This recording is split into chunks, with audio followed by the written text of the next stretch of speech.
ल यो चाहिँ साथी हो, यो चाहिँ सम्झी बस्ने उसको एरिया हो। यो माथिल्लोपट्टिको बिल्डिङ उसको साथीहरूको बस्ने घर बिल्डिङ हो।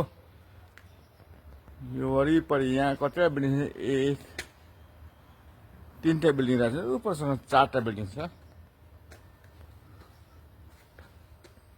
चारवटा बिल्डिङ। र यहाँ यस्तै छ। यहाँ यो सम्झी बस्ने चाहिँ 19 नम्बरको बिल्डिङ हो। 19 नम्बर, यो पर्तको 20 नम्बरको बिल्डिङ हो। यो सबै सरकारी बिल्डिङ हो। यहाँ सबै कर्मचारीहरू, काम गर्ने मान्छेहरू भाडामा बस्छन्। अब यो भाडामा बस्नेका सवारी साधनहरू तल्लोपट्टि बेडमा साइकल राख्छन्, तल्लोपट्टि बेडमा साइकल वरपार, र यो माथिल्लोपट्टि बेल्टमा यी काम गर्ने साथीहरूका, कर्मचारीका यी ट्याक्सी के हो, ट्याक्सी मोटरहरू वरपार राखेका छन्।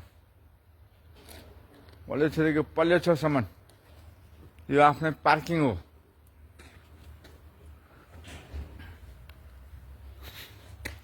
यो पार्किङ पनि भाडा तिर्नुपर्छ। अनि माथिल्लो बिल्डिङको माथिल्लोपट्टि पार्किङ बिल्डिङ के अरे पार्किङ ट्याक्सी पार्किङहरू छ।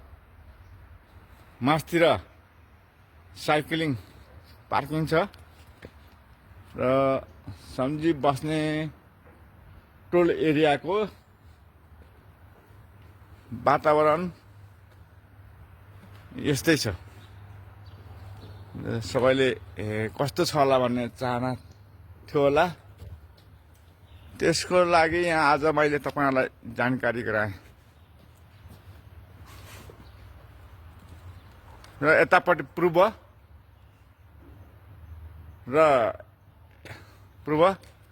त्यसको ठिक विपरीत पश्चिम, यो माथिल्लोपट्टि बिल्डिङ उत्तर, र यो दक्षिणपट्टिको बिल्डिङ यो दक्षिणपट्टिको बिल्डिङ हो।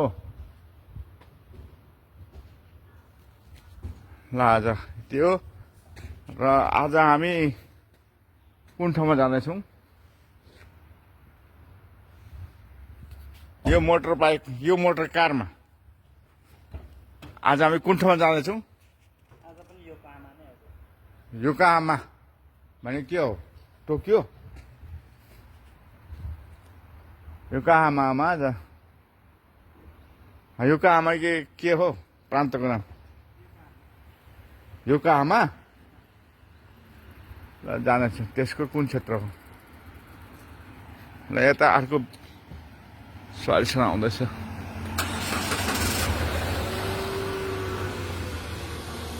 यहाँ सबैको आफ्नो कार छ, ट्याक्सी छ। यही ट्याक्सीमा सबै साथीहरू काम गर्न जान्छन्, आउँछन्, राख्छन्। यहाँ बस चल्दैन, सबै आफ्नो ट्याक्सीमा कुद्छन्। बसको कामै छैन। अनि कोही मोनोरेलमा जान्छन्। यो बुढाबुढी 70 काटेका चाहिँ बसमा कुद्छन् अरे। त्यहाँ चाहिँ बुढाबुढीलाई चाहिँ 70 काटेकालाई चाहिँ जो फ्री बसमा चाहिँ कता जानु पर्यो त्यतै कुदाउँछन्। र आजको प्रोग्राम यस्तै छ। ल बाई।